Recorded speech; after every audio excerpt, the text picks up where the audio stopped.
The night forest hides many secrets, and it seems the time has come for me to face them head on. What awaits me ahead? I will share every detail of this bizarre job, but only a few thousand likes separate you from the continuation of this chilling, mysterious story. After my divorce, I lost everything.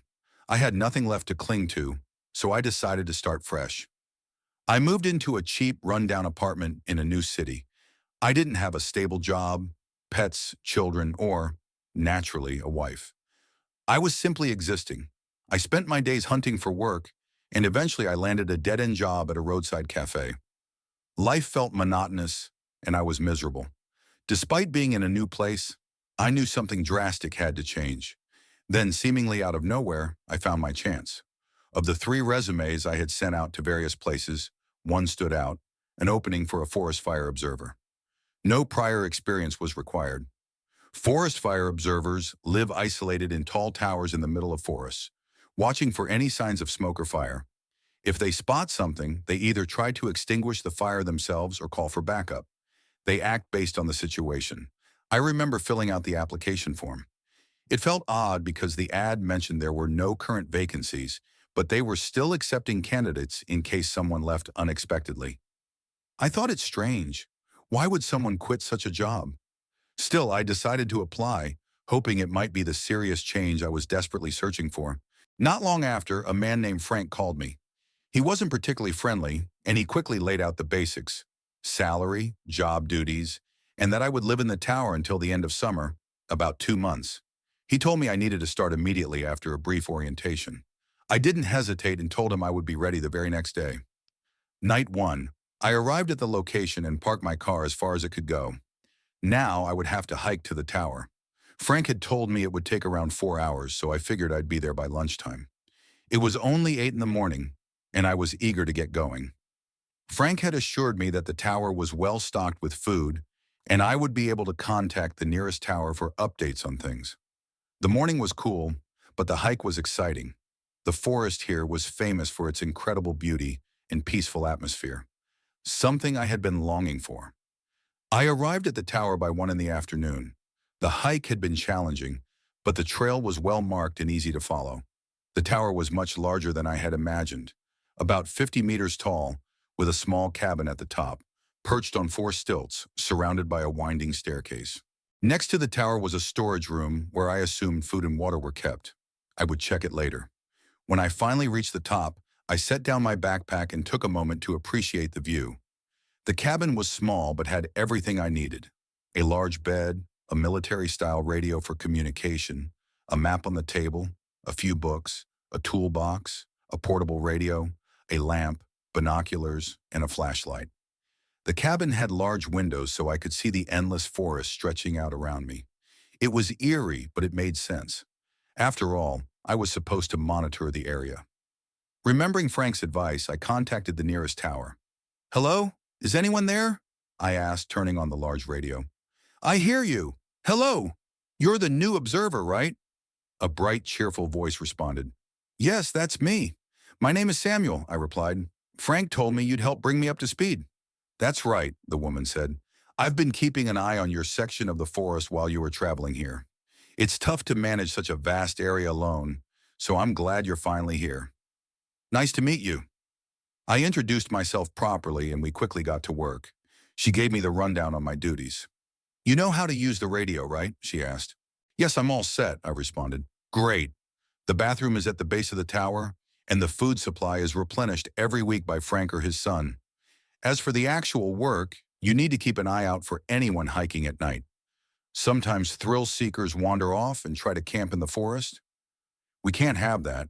And the most important rule, no fires. There should be no fires in the forest. Everything is explained in the manual. It should be on your desk. Read it." "Thanks, I'll do that," I said. "I'll reach out to you if I have any questions." Once the call ended, I opened the manual. It was mostly just a more technical version of everything she had already told me. However, as I continued flipping through the pages, something strange caught my eye. A single sheet of paper that had slipped from between the pages of the old manual.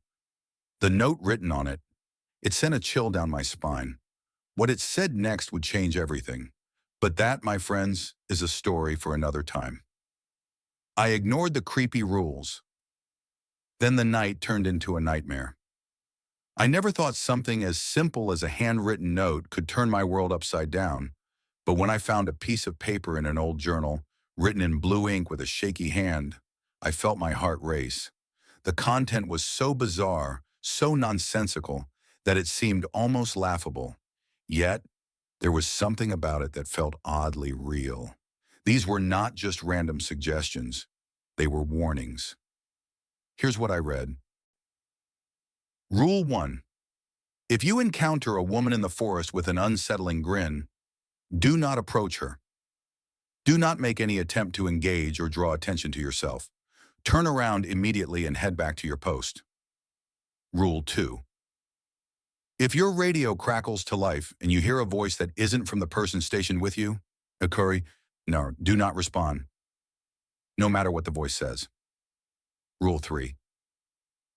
If you hear a woman crying between 1 a.m. and 4 a.m., do not investigate. Ignore it completely. Rule 4. Always sleep with your light on at night. If the lamp begins flickering uncontrollably, immediately switch on the main lights and do not turn them off until morning. If the light completely goes out before you can do this, hide under your bed until sunrise. Rule 5.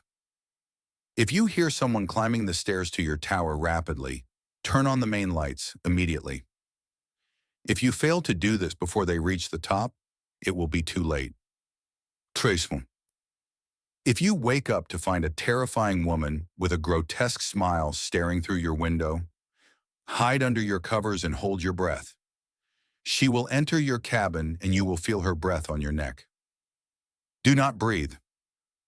This will only last a few seconds, but wait until you feel her leave before you turn on the main lights. Rule 7.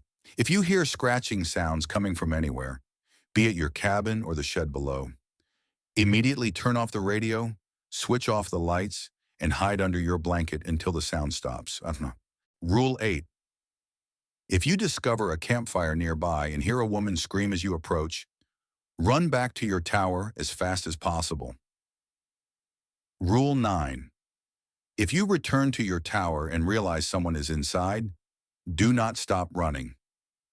Head straight to the neighboring tower keeper's station. Do not look back. She will chase you. Reading these rules felt like a twisted joke. A part of me wanted to dismiss them, laugh it off as some kind of prank, but another part of me couldn't shake the feeling that something was wrong. I reached for the radio to ask Maya, my fellow tower keeper, about these rules, but I hesitated. What if it was all just a cruel joke and I'd fall for it? I didn't want to be the new guy who looked foolish, scared of ghost stories. Instead, I decided to push the note aside for now. My first day in the wilderness had been draining, and I needed a good rest. So I went out to explore a bit, grabbed a bite to eat, and then prepared to sleep. But even as I lay down, a strange unease settled in. Suddenly, the radio crackled. Good night. James, Hajur. It was Maya. I froze. My heart raced. I hadn't expected her to check in so late. I grabbed the radio and responded quickly. Good night, Maya. Thanks for your help earlier today. But Maya didn't reply. The line went dead and my pulse quickened. Was it just my imagination, or had something felt off about her voice? The night grew heavier. Later that evening, I decided to take a walk in the forest to clear my head. The machete in my hand, I cleared paths and tried to lose myself in the beauty of the wilderness. Maya checked in every so often, but I never mentioned the strange rules. I didn't want to seem paranoid. However, that night, sleep wouldn't come. I awoke in a cold sweat. My eyes darted around the cabin. The moonlight barely lit the darkened trees outside, and everything felt eerily still. The silence was suffocating. I was just about to fall back to sleep when I heard it. The scratching. What was that? I tried to convince myself it was just an animal. But as the scratching grew louder, my nerves started to unravel. It wasn't random. It had a rhythm. It was methodical, almost intentional. Suddenly, the radio blared to life with a loud static crackle. What in the world? I whispered, scrambling to turn off the radio. As I fumbled with the device, I glanced at the list of rules again. Rule 7. If you hear scratching sounds, my breath hitched. My heart was pounding. Without thinking, I dove under the covers and held my breath, my whole body tense. The scratching continued, now so close it sounded like it was coming from the door. Then just as suddenly it stopped. I remained completely still, afraid to move. My mind raced. Was this some kind of nightmare? Was it just the wind? My hands were shaking, but I couldn't bring myself to look. I could feel the cold sweat running down my neck. Eventually morning came. I hadn't moved the entire night. The scratching never returned, but I was left shaken. Could it have been an animal? Maybe just some noise from the woods? I tried to reassure myself. It was just the stress of being alone out here, surrounded by wilderness. But deep down, I knew something wasn't right. The next day, I promised myself I would make the most of it. The work ahead would keep me busy, and I had to keep my mind focused. But as I ventured deeper into the forest, one thought nagged at me. Some rules are not meant to be ignored. What will happen next to him? Jamshashan. Do you want to find out? Then hit a couple thousand likes and I'll drop the next part of this spine-chilling tale.